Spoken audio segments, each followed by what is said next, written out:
Donc nous sommes sur le stand de Firefly, une société basée à Saint-Ouen, avec Philippe Renaudot, son fondateur, qui a développé, du fait de sa grande expérience au sein de laboratoires aussi éminents que le laboratoire Éclair, de son expérience a pu développer un logiciel qui aujourd'hui offre toute une gamme de services pour le long métrage, qui va nous expliquer. Philippe, donc Firefly, déjà en deux mots, expliquez-nous la genèse de cette société. Firefly, c'est une société qui est née il y a 5 ans maintenant.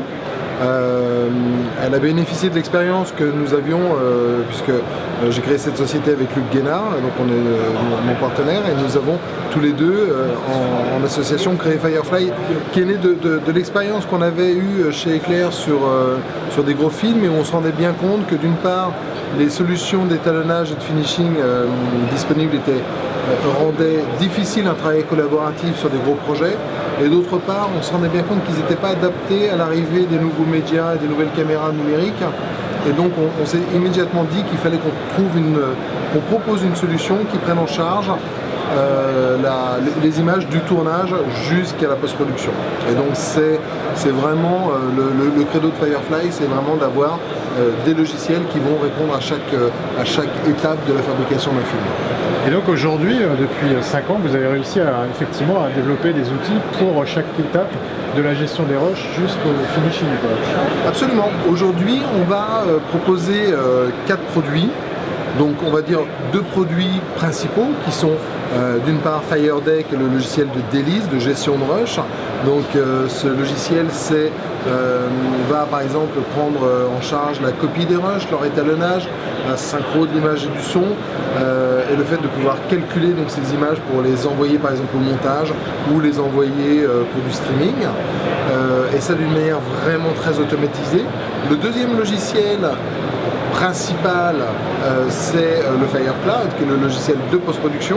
Donc il lui intervient, autant FireDeck intervient sur le tournage ou près du tournage, autant FireCloud intervient après le montage.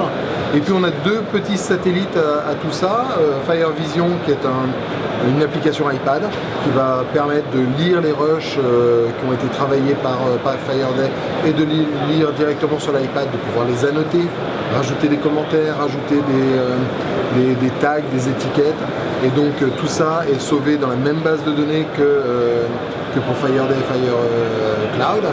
Et puis le dernier produit, c'est FirePlay, qui est un petit player universel.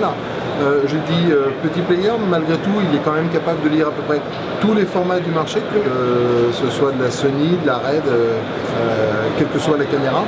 Et en fait, ce produit est un produit gratuit qu'on peut télécharger sur notre site et qui est vraiment destiné aux chefs opérateurs et aux assistants pour commencer à leur donner l'habitude de lire leurs images RAW et de pouvoir les modifier. Alors est-ce que vous pouvez nous montrer rapidement, parce qu'on ne pourra pas rentrer dans le détail bien entendu de ces logiciels, mais notamment l'application iPad qui est quand même très intéressante, et puis par rapport au cloud aussi, enfin votre cloud, FireCloud, comment vous avez procédé pour justement proposer ce type de service de manière assez nouvelle? Absolument. Et bien là par exemple sur l'appli iPad, donc là sur le grand écran, là j'ai le FireDeck, qui est donc un logiciel donc, de délice comme on disait, et j'ai ici sur l'application iPad exactement le même plan. Il faut considérer, là les 2 systèmes sont à 10 cm l'un de l'autre. On peut complètement considérer que celui-ci soit sur le tournage, celui-ci soit dans la société de production par exemple, ou n'importe où dans le monde, et avoir simplement un accès à Internet. Donc l'idée c'est, je suis sur le tournage, je vais gérer mes rushs, je vais par exemple tout simplement modifier mon étalonnage, je vais faire quelque chose de très visible et très laid pour que tout le monde se rende bien compte de ce que je fais. Voilà, on va pousser complètement le gain. Et donc je vais dire voilà, ça c'est ma nouvelle version d'étalonnage. Tout simplement, je sauve cette version. Automatiquement en background, je vais calculer cette version, et cette version va être disponible pour l'application iPad. Si j'appuyais sur le bon bouton, ça irait beaucoup mieux.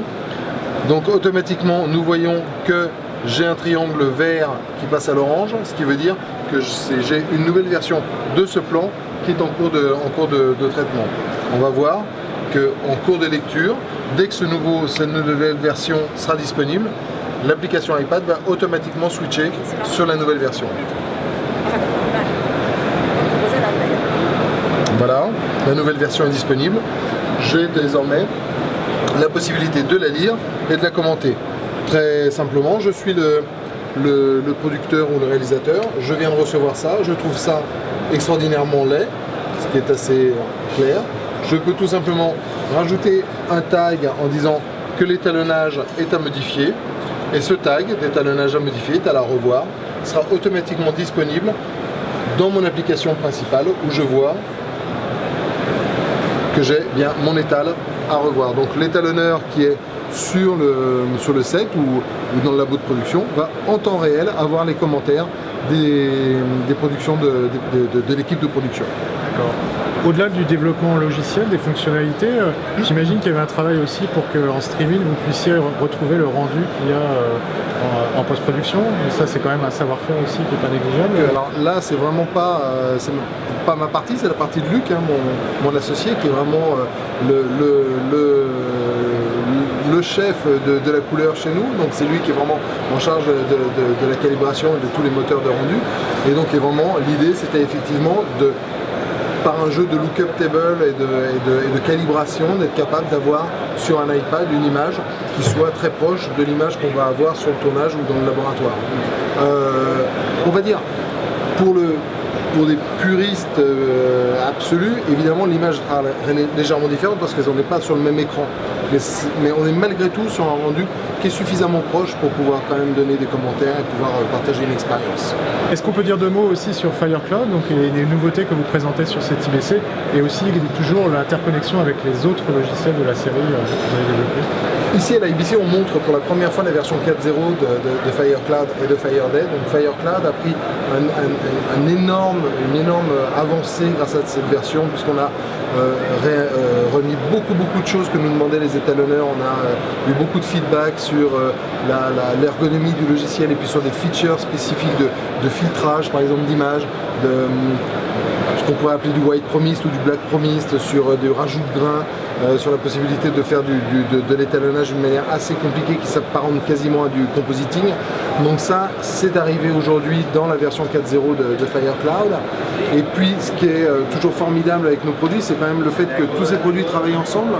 J'ai oublié de dire que tout était sauvegardé en base de données, c'est-à-dire que si vous faites vos rushs avec un FireDay, que vous les commentez avec un FireVision, tout ça toutes ces données-là sont sauvegardées dans une base de données. Donc quand vous arrivez en post-production sur un Firecloud, il suffit d'appuyer sur un bouton, de charger l'EDL, de faire la config, vous allez retrouver automatiquement tout l'étalonnage, les métadonnées, les commentaires des chefs opérateurs, commentaires des réalisateurs, etc. Tout apparaît. Donc c'est vraiment un écosystème complet qu'on propose. Nos différents logiciels, premièrement FireDay qui est notre logiciel donc, de gestion de rush, donc principalement qui peut être utilisé on-set ou au laboratoire. Le deuxième logiciel, le principal, c'est le Firecloud qui est le logiciel donc, de finishing, logiciel d'étalonnage qu'on va utiliser après le montage. Et puis à côté de ces deux logiciels, on va avoir FireVision, qui est donc une application iPad qui va travailler en relation avec le FireDay. Et le dernier produit, c'est le FirePlay, qui est notre lecteur universel, qui permet donc de lire tous les fichiers RAW et qu'on peut télécharger gratuitement sur notre site internet.